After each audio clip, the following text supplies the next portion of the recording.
Hello नमस्ते सत श्री अकाल आदाब। मैं संग्राम सिंह आप सभी का फिर से स्वागत करता हूँ आरंभ स्टडी में। तो जेल प्रहरी 2018 के प्रश्न हम देख रहे थे सामान्य ज्ञान से रिलेटेड, और इस पूरे सामान्य ज्ञान के 8 शिफ्ट के हम पेपर कंप्लीट करेंगे तो हमारे 160 क्वेश्चन हमको सामान्य ज्ञान से रिलेटेड मिल जाएंगे।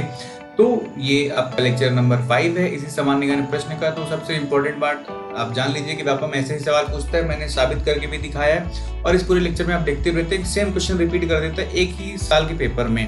तो सबसे इंपॉर्टेंट बात, अगर बनता है तो बहुत बढ़िया बात है, अगर नहीं बनता तो रट लो, क्योंकि ऐसे ही सवाल पूछेगा आगे भी। तो इंग्लिश हिंदी दोनों में मिलेगा आपको ये लेक्चर। तो अगर आपने फॉलो नहीं किया तो टेलीग्राम पे फॉलो कीजिए, यहाँ पे इंपॉर्टेंट पोल्स और इस लेक्चर की पीडीएफ आपको यहीं पे मिल जाएगी। तो निर्देश वही हैं, जो पहली बार देख रहे हैं इसको एक बार पॉज करके देख सकते हैं। तो ये डे 3 का शिफ्ट 2 का पेपर है, यहाँ पे 81 से 100 क्वेश्चन हमारे क्वेश्चन का शतक हो जाएगा यहीं पे। तो लेसन नंबर 5 है ये। तो चलिए पढ़ते हैं। तो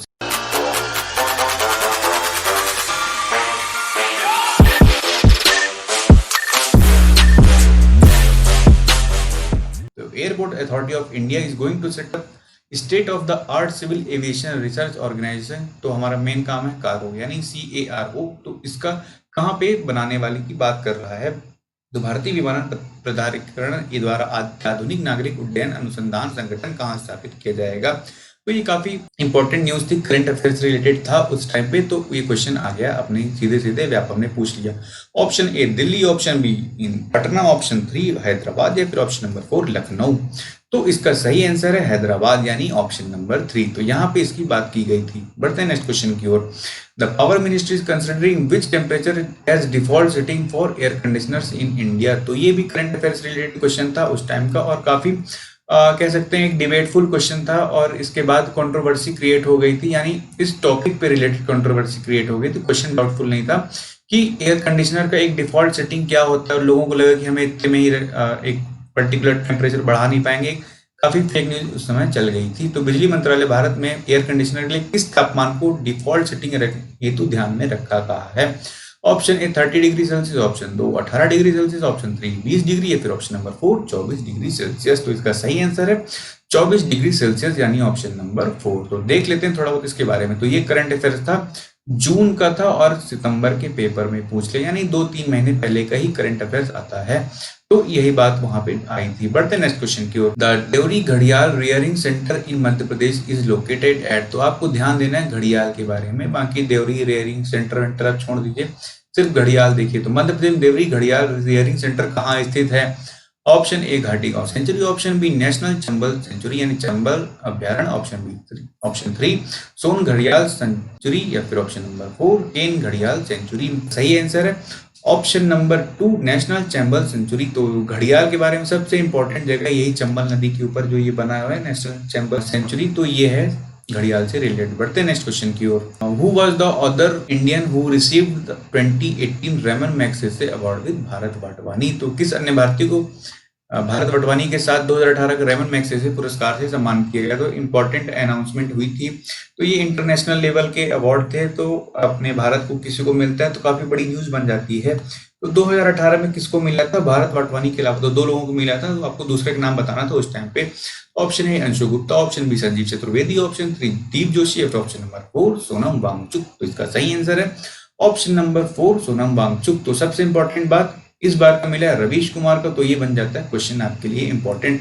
तो ये बहुत बड़ी चौंकने की बात नहीं होगी, यही क्वेश्चन पूछ ले कि इस बार का रेमन मैग्सेसे पुरस्कार किसको मिला है। तो इसका सही आंसर रवीश कुमार। अगर क्वेश्चन आता है तो आप मुझे इस वीडियो के नीचे आके थैंक जरूर बोलिएगा। बढ़ते हैं नेक्स्ट क्वेश्चन की ओर। Who was the first Indian women to win an Olympic medal. तो ओलंपिक्स रिलेटेड काफी फेवरेट क्वेश्चंस में ये एक क्वेश्चन है। तो ओलंपिक पदक जीतने वाली प्रथम भारतीय महिला कौन थी। Option A Karnam Malleswari, option B Sakshi Malik, option 3 PV Sindhu, या फिर ऑप्शन नंबर 4 साइना नेहवाल। तो जिन थोड़ा बहुत भी फॉलो करते हैं गलत बता सकते हैं, बट आपको एक फैक्ट बताना है। तो इसका सही आंसर है कर्णम मल्लेश्वरी। तो ये कर्णम मल्लेश्वरी किस स्पोर्ट्स से रिलेटेड है, तो भारोत्तोलक यानी वेट लिफ्टिंग से रिलेटेड ये एक स्पोर्ट्स प्लेयर हैं। बढ़ते नेक्स्ट क्वेश्चन की ओर। The Vidisha region in Madhya Pradesh was named after the wife of which famous emperor. तो जो विदिशा क्षेत्र का नाम किस प्रसिद्ध सम्राट की पत्नी के नाम पर रखा गया है।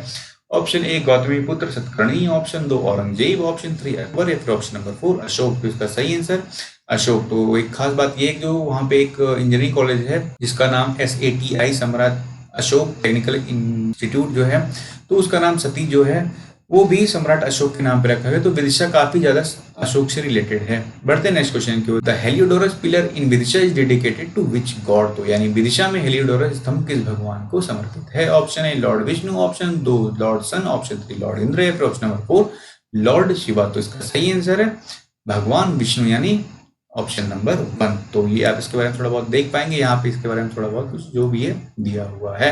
बढ़ते नेक्स्ट क्वेश्चन की ओर। The techno economic appraisal of irrigation, flood control and multipurpose project is conducted by.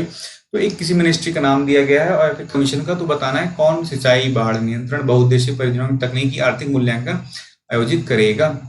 तो यहाँ पे आप तुक्का मार सकते हैं, तो दो ऑप्शन सीधे सीधे कट जाएंगे। तो option A ministry of science technology, option number 2 ministry of new and renewable energy, option number 3 ministry of drinking water and sanitation, और फिर option number 4 central water commission. तो जल से रिलेटेड है, तो अगर आप तुक्का भी मारेंगे तो दो ऑप्शन मिलेंगे जो जल से रिलेटेड है। तो फिलहाल देख लेते हैं इनमें से सही कौन सा है। तो इसका सही आंसर है सेंट्रल वाटर कमीशन, यानी ऑप्शन नंबर 4। बढ़ते हैं नेक्स्ट क्वेश्चन की ओर। The language recognised by the Indian constitution is mentioned in which schedule? तो किस अनुसूची में संविधान द्वारा मान्यता प्राप्त भाषा का उल्लेख किया गया है? ऑप्शन 1 7वीं अनुसूची, ऑप्शन 2 9वीं अनुसूची, ऑप्शन 3 6वीं, या फिर ऑप्शन नंबर 4 8वीं अनुसूची। तो जो एमपी या फिर कॉन्स्टिट्यूशन पॉलिटी चीजें रटते हैं, तो ये रटने में सबसे पहली चीज रटता है जो आदमी, तो यही चीजें रटते हैं कि 12 के 12 शेड्यूल में क्या है। तो फिलहाल देख लेते हैं इसका सही आंसर। तो 8वीं अनुसूची में भाषा के बारे में दिया गया है। तो आप ये हिंदी और इंग्लिश दोनों में पढ़ सकते हैं कि पूरी 12 अनुसूची में क्या कुछ इंपॉर्टेंट है। तो पॉज करके आप एक बार देख सकते हैं या फिर स्क्रीनशॉट भी ले सकते हैं। बढ़ते हैं नेक्स्ट क्वेश्चन की ओर। The central government in May 2018 has approved the establishment of National Institute of Mental Health and Rehabilitation in which city? तो ये बात हमें करनी है कि ये इस्टेब्लिशमेंट की बात तो कर रहा है, अब किस शहर में बात कर रहे हैं? एमपी के।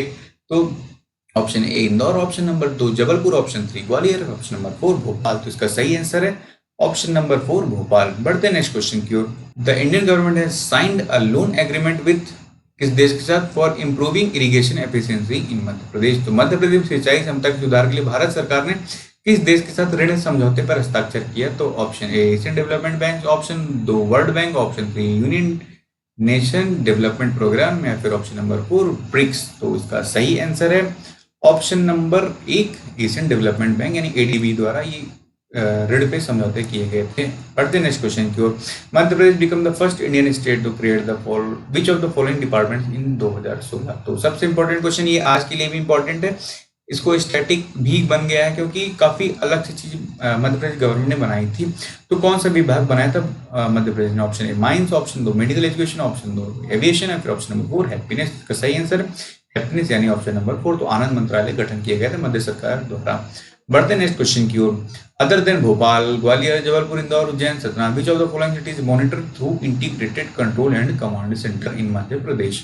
तो सबसे खास बात ये जो 6 सिटी हैं ये सभी की सभी स्मार्ट सिटी के नाम पे आई थी, एमपी सेंट्रल गवर्नमेंट द्वारा चुनी गई थी।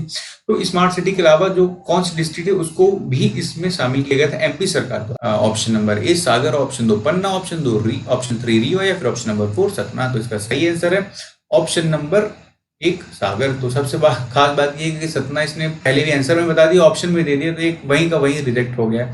तो आपको 3 में तुक्का मारना अगर नहीं भी बनता है तो। बढ़ते नेक्स्ट क्वेश्चन की ओर। आर्टिकल पूर्ण बताना है of the constitution deals with the appointment of governor. तो सीधी सी बात ये गवर्नर से रिलेटेड कौन सा आर्टिकल है जिसमें नियुक्ति संबंधित? ऑप्शन 1 164, ऑप्शन नंबर 2 155, ऑप्शन 3 163, फिर ऑप्शन नंबर 4 175। तो ये हमेशा इंपॉर्टेंट रहता है क्योंकि यहाँ पे आजकल सरकारें गिरती बनती है, तो सबसे इंपॉर्टेंट बात गवर्नर पे आके टिक जाता है। तो गवर्नर, स्पीकर और प्रोटेम स्पीकर इनका रोल काफी रहता है। इस समय हर 5-6 महीने में कोई ना कोई तो न्यूज आ ही जाती है इनसे रिलेटेड। तो फिलहाल बता दीजिए कि किसमें नियुक्ति से रिलेटेड है। तो इसका सही आंसर ऑप्शन नंबर 2 155 आर्टिकल पे दिया, 155 अनुच्छेद पे दिया हुआ है राज्यपाल की नियुक्ति। बढ़ते नेक्स्ट क्वेश्चन की ओर। Name the location in Madhya Pradesh where the war memorial Shaurya Smarak was inaugurated. तो ये भी काफी इंपॉर्टेंट क्वेश्चन था और सबको पता था कि आएगा ही, क्योंकि हम इसको देखेंगे इसके आंसर में। तो फिलहाल बता दीजिए। तो option 1 Indore, option number 2 Jabalpur, option 3 Bhopal, या फिर ऑप्शन नंबर 4 सतना। तो इसका सही आंसर है भोपाल, यानी ऑप्शन नंबर 3, जहां पे शौर्य स्मारक का उद्घाटन किया गया था। अब बता दूंगी क्यों इंपॉर्टेंट हो गया था, क्योंकि मोदी जी ने यहाँ पे कर दिया था इसका उद्घाटन और काफी बड़ी बात हुई थी। 14 अक्टूबर 2016 को इसका उद्घाटन किया गया शौर्य स्मारक का। तो एक प्रकार से टूरिज्म का क्वेश्चन भी बन गया और इस साल भी आ सकता है। और सबसे इंपॉर्टेंट एक और मैं इस बार का क्वेश्चन बता दूं कि आ सकता है कि भारत माता की प्रतिमा का इनॉग्रेशन यानी अनावरण भी किया गया इस साल शिवराज सिंह चौहान जी द्वारा 15 अगस्त को। तो चौंकिएगा नहीं कि ये क्वेश्चन भी आ सकता है जेल प्रहरी में। बढ़ते नेक्स्ट क्वेश्चन की ओर। Name the Indian sports personality who was awarded Bharat Ratna in 2014। तो आप एक आंख मूंद के भी तुक्का मार देंगे तो सही हो जाएगा। आप अपने फेवरेट प्लेयर का नाम बता दीजिए, उस भारतीय खिलाड़ी का नाम बताइए जिन्हें 2014 में भारत रत्न से सम्मानित किया गया। Option 1 Sachin Tendulkar, option 2 Dhyanchand, option 3 PT Usha, फिर ऑप्शन नंबर 4 मिल्खा सिंह। तो इसका सही आंसर है सचिन तेंदुलकर। तो इनको मिला था भारत रत्न रिटायरमेंट के आसपास ही। काफी डिबेट भी हुई थी और काफी इसको प्रेजल भी दिया गया था कि क्या कुछ पॉलिटिक्स के कारण दिया गया या फिर ये एक प्रकार से एलिगल थे। तो बढ़ते नेक्स्ट क्वेश्चन की ओर। Name the mosque in Bhopal known as the crown of mosque and is also the largest in India. तो भारत में सबसे बड़ी मस्जिद की 2 फैक्ट आपको मिल रहे हैं, द क्राउन ऑफ मॉस्क और सबसे बड़ी मस्जिद कौन सी है। Option 1 Jama Masjid, option 2 Malik Mughis mosque, option number 3 Moti मस्जिद या फिर ऑप्शन नंबर 4 ताजुल मस्जिद। तो इसका सही आंसर है ताजुल मस्जिद यानी ऑप्शन नंबर 4। तो ये है खूबसूरत सी मस्जिद जो कि है भारत की सबसे बड़ी मस्जिद जो कि मानी जाती है। बढ़ते नेक्स्ट क्वेश्चन की ओर। तो विच of the following is correctly matched. तो आपको बताना है कि कौन सा माउंटेन या फिर माउंट कहाँ पे है लोकेटेड। तो ऑप्शन नंबर 1 माउंट डायबोलो दक्षिण अंडमान द्वीप, ऑप्शन नंबर 2 माउंट थुलियर मध्य अंडमान द्वीप, option number 3 mount Koyob great Nicobar में, या फिर ऑप्शन नंबर 4 सैडल पीक उत्तर अंडमान द्वीप। तो करेक्टली मैच बोला तो आप बता सकते हैं। तो इसका सही आंसर है सैडल पीक जो कि है नॉर्थ अंडमान आइलैंड में। बढ़ते नेक्स्ट क्वेश्चन की ओर। Which one of the following regarded the first blueprint of Indian planning process. तो निम्नलिखित में किसे भारतीय परियोजना के प्रक्रिया के प्रथम ब्लूप्रिंट के रूप में माना जाता है। Option number 1 FICCI proposal, option number 2 Bombay plan, option 3 Congress plan, option 4 Visvesvaraya plan. तो ये इकोनॉमिक्स का फेवरेट क्वेश्चन है पॉलिसीज रिलेटेड। तो इसका सही आंसर है विश्वेश्वरैया प्लान। तो इसको माना गया था पहला ब्लूप्रिंट इंडियन प्लानिंग प्रोसेस का। तो बढ़ते हैं आज के लास्ट क्वेश्चन और इसके साथ ही हम कंप्लीट कर लेंगे अपना जेल प्रहरी का 5वें दिन के शिफ्ट के 20 क्वेश्चन हमारे कंप्लीट हो जाएंगे, जो कि हम 8-10 मिनट में जब डिस्कस करके कंप्लीट कर रहे हैं तो वहां पे आपको इससे ज्यादा टाइम मिल जाता है ये करने के लिए। तो सबसे इंपॉर्टेंट खास बात और मजाक की बात ये है कि ये क्वेश्चन भी आ चुका है पिछले शिफ्टों में। तो अगर आपने फॉलो किया हो तो बता पाएंगे इसका सही आंसर। बस इस बार थोड़ा घुमा के पूछ लिया, उस बार नाम दे दिया था किसको मिला तो वो पूछा था, इस बार पूछ लिया इसको मिला तो कौन सा मिला। तो जुलाई 2018 में अंजलि इला मेनन को एक अवार्ड मिला, prestigious award by the Madhya Pradesh government for visual arts. तो मिला है, आप बता दीजिए कौन सा अवार्ड मिला है। तो अंजलि इला मेनन को मध्य प्रदेश सरकार द्वारा दृश्य कला के लिए किस प्रतिष्ठित पुरस्कार से सम्मानित किया गया है। ऑप्शन नंबर 1 शिखर अवार्ड यानी शिखर सम्मान, ऑप्शन 2 तुलसी अवार्ड, ऑप्शन 3 कालिदास सम्मान या फिर ऑप्शन नंबर 4 कबीर सम्मान। तो इसका सही आंसर है कालिदास सम्मान। तो पिछले क्वेश्चन में हमने देखा था कि 2018 कालिदास सम्मान किसे मिला है, तो वहां पे ऑप्शन में अंजलि इला मेनन था। इस बार बोला अंजलि मेनन को क्या मिला है यानी कालिदास सम्मान। तो घुमा फिरा क्वेश्चन भी पूछ लेता है। तो आप अगर किस्मत रही लास्ट या फिर अंतिम शिफ्ट मिलती हैं तो सबसे खास बात है कि क्वेश्चन रिपीट होकर आएंगे। तो पिछले शिफ्ट को आप फॉलो करते रहिएगा। तो ये आप अवार्ड्स के बारे में पढ़ लीजिए। ये एमपी गवर्नमेंट इतने सारे अवार्ड देती है तो किस अवार्ड में कितना अमाउंट मिलता है ये भी एक इंपॉर्टेंट बन जाता है। और तीसरी बात ये कि किसको मिला है, तो इससे रिलेटेड भी क्वेश्चन आ सकते हैं।